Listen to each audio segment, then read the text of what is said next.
আপনি কি জানেন, জীবনে সুখে থাকতে হলে শুধু ভালো মানুষ হলে হবে না, হতে হবে বুদ্ধিমান, হতে হবে একটু চালাক। আসসালামু আলাইকুম রাহমাতুল্লাহ। আজকের ভিডিওতে আমরা জানব কিভাবে নিজেকে এমনভাবে গড়ে তুলবেন যাতে আপনি সহজে সুখে থাকতে পারেন। 1. কম কথা বলুন, বেশি লক্ষ্য করুন।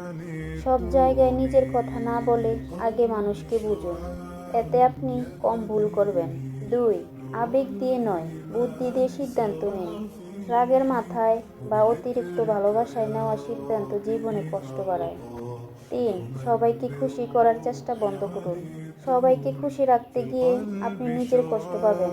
নিজের শান্তিকে গুরুত্ব দিন। 4. নিজের পরিকল্পনা গোপন রাখুন।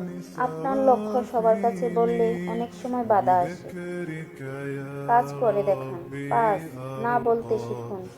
সব কিছুতে হ্যাঁ বললে মানুষ আপনাকে ব্যবহার করবে, প্রয়োজনে না বলুন। 6. নিজেকে চিনতে শিখুন। সবাই ভালো না, কে আপনার জন্য ভালো, কে ক্ষতিকর, এটা বুঝতে হবে। 7. সবসময় কিছু না কিছু শিখুন।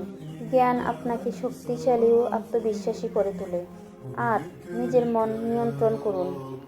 অযথা চিন্তা, হিংসা, তুলনা এসব থেকে দূরে থাকুন। 9. নিজের সীমা ঠিক করুন। সবাইকে আপনার জীবনে বেশি জায়গা দেবেন না। 10. সব কথার উত্তর দিতে হবে না। চুপ থাকা অনেক সবচেয়ে বড় শক্তি। চালাক হওয়া মানে খারাপ হওয়া না, চালাক হওয়া মানে নিজেকে সুরক্ষিত রাখা। আপনি যত নিজের উপর নিয়ন্ত্রণ রাখবেন, ততই জীবন শান্তি ও সুখ বাড়বে। ভিডিওটা ভালো লাগলে লাইক, কমেন্ট, সাবস্ক্রাইব করতে ভুলবেন না। আসসালামু আলাইকুম রাহমাতুল্লাহি ওয়া বারাকাতুহু।